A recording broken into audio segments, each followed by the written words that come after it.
তোমাদের একটা ম্যাজিক দেখাবো এই ছোট্ট পাইপ দিয়ে, যেটা থেকে একটা বাটি থেকে অন্য বাটিতে জল চলে যাবে। চলো সেটা তোমাদের দেখো। এইটা যেখানে দুটো বাটি আছে, দুটো বাটি নিতে হবে, এর মধ্যে জল নিতে হবে। দেখো জল আছে।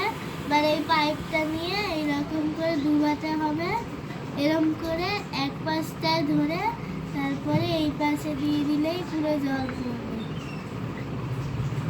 পড়বে। দেখো, এই দেখো জল পড়ছে। এইটা হচ্ছে একটা এক্সপেরিমেন্ট। এই দেখো এখানে পাইপটা আছে আর এখান থেকে জল যাচ্ছে।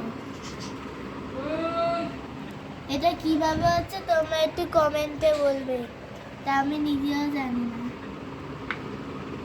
এই দেখো, এইটা যে এই লেভেলটা চলে যাবে তখনই জল পড়া কমে যাবে।